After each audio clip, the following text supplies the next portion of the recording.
Sarah Jane Salazar, ang kanyang paglantad sa media ang nagbigay mukha sa usaping HIV and AIDS. Dulzura Cortez, ang kanyang talambuhay ang I heard the horror story about the HIV cases in the Philippines increasing, while all the other countries in the world are basically experiencing a reduction. The Philippines was one of the 9 countries around the world that was experiencing an increase of over 25% in the number of cases in HIV. And the demographics was about 19 to 34 years old, and in NCR. The numbers are growing in the workplace where we have a lot of operations. It's growing in the age bracket where our employees are in.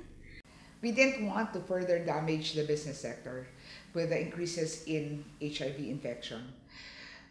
This is how PBSR came about. So parang how do we help these people? How do you become a company that employees want to work for? Initially, we approached companies that were signatories to the Business Coalition Against AIDS. When I started with PBSR, the implementation strategy is captured in 3 letters. That's PER. P stands for we provide for correct information about HIV and AIDS. And we encourage these takers, who attended the HIV 101, to submit themselves for testing. That is encouraging them behavioral change. And lastly, if they are reactive, who are reactive in the HIV screening, those employees are referred to the expert for further treatment, care, and support. Initially, it was very challenging to get companies to allow us to conduct HIV 101 workshops because they felt it was time and money wasted. It was a question of how many hours of a group of employees are we going to consume, instead of those hours being used to work, to output, and to earn for their business. So we had to look for strategic means to encourage them to invite us to provide the HIV 101. But also we wanted to ensure that we are targeting the right population. We had setbacks, but we took it as a challenge. We tailor-made the HIV 101 to the demands of the companies. This is to allow more employees to attend the sessions. We had a day session to 1-hour HIV 101 sessions. And to make it more accessible, we brought the VCTs to the workplaces so that the employees can take the HIV screening test and know the result immediately. This is to encourage them once we have conducted the HIV 101. Our partnership with TLY was most strategic because they were very young and very dynamic group of volunteers. They knew who the target population are. They have ways of encouraging the target population. PSFI is like a mentor to us, especially Ms. Marvy and Sir EVC. They've been helping Love Yourself ever since we started. And then in 2015, as the program for Love Yourself Anglo is about to end, I asked support from Filipina Shell Foundation, and they're very, very willing to help us. And since then, they've been supporting our 2 community centers and the new treatment program that we have. The Filipina Shell Foundation was crucial in the implementation and in our success. Because of the support that we provided to TLY, 51% of the new HIV cases in Metro Manila was captured by the sundown clinics of TLY. This I am very proud of. Shell, through PBSR, partnered with local government units to be able to leverage our support so that we can reach to more target population. Especially in Quezon City. Quezon City is the #1 HIV AIDS area or city of all the other cities. Quezon City is the most active and most creative in their HIV advocacy. We have a lot of partnerships with them. They always look into new ways of reaching out to the population. Sa pakikipagtulungan ng Filipina Shell Foundation, Philippine Business Sector response to HIV and AIDS program. At the end of 2015, we were shocked to hear that Puerto Princesa was 3rd in the increasing cases in the whole Philippines. nag-start tayo ng partnership with Philippine Shell Foundation. Actually, hindi lang naman sa HIV yung partnership natin. Malaria, sa TB, sama din natin sila. Kaya naitutulong nun sa amin kasi siyempre dun sa advocacy hindi naman kaya ng City Health Office o ng team natin na mapuntahan lahat ng mga grupo o ano ba yan, workplace man yan o school. So yun, dun sila nakakatulong ng gusto.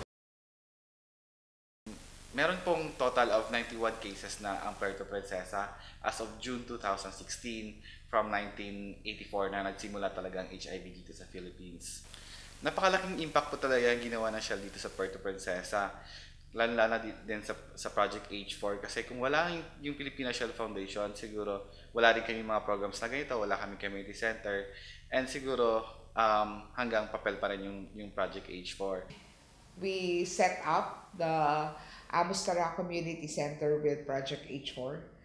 And the Amustara is a community center that we hope to encourage the young population to come to Amustara to feel safe and to ensure that they are able to get the correct information. Giving lasting benefit, and all our programs, our guiding principle is that we want to help in nation building. HIV po ay isang sensitibong topic para sa ating lahat. Walang dapat ikahiya kung tayo ay sumasama sa mga HIV awareness programs. Responsibilidad ng bawat isa sa atin na magkaroon ng kaalaman ng bawat isa, lalo na yung mga susunod na henerasyon. Because the cases are really going much younger, PBSR has moved into schools because we think the schools are also workplaces, and the students of these workplaces are now getting into the vulnerable group. PBSR knew that this age bracket between 15 to 24 years old is critical because this age bracket is the one transitioning to the workplace. Safeguarding this segment of the age group will assure us that we have a healthy next generation pool of workers. Sa mga kumpanya na nagnanais na magkaroon ng pulisiya sa HIV sa kanilang kumpanya, ay pakitawagan lang po kami at kami po ay magbibigay ng tulong sa kanila. Way back in 2008, I returned to the country, and one of the things that I felt strongly about was the need to expand the partnerships beyond just the health sector. And in my experience, the business sector is very critical because it can lend a wide range of expertise and experience to the response as seen in the, global and regional documents, no? And we welcomed actually the keen interest of Pilipinas Shell Foundation. Una sa lahat, gusto kong pasalamatan ang Pilipinas Shell Foundation sa kanyang mga naiambag sa ating response for HIV and AIDS, lalong-lalo na pagdating sa business and labor sector. We need to stand shoulder to shoulder, hand in hand, to really reach what we envision to be ending AIDS in the Philippines, if not by 2030, aligned with the Sustainable Development Goals, by 2022 as anticipated or projected by the Philippine National AIDS Council. Sana ay matuloy ang mga pagtulong na ginagawa at mga activities na nakakatulong specifically for our HIV and AIDS response na ginagawa ng Philippine Shell Foundation. 3, 2, 1!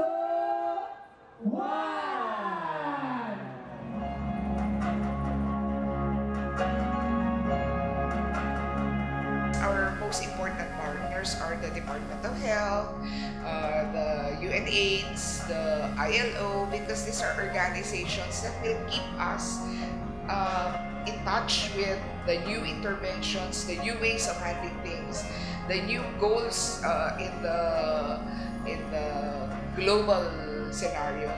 And they are the ones that keep us on our toes to make sure that what we do on the ground is aligned to the strategies globally and nationally. with the 20,000 people that we tested last year, 2015, 1,505 of them were newly diagnosed people living with HIV.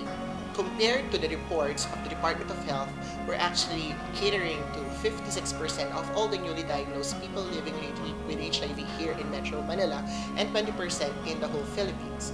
So, impact-wise, I think we're reaching the correct people.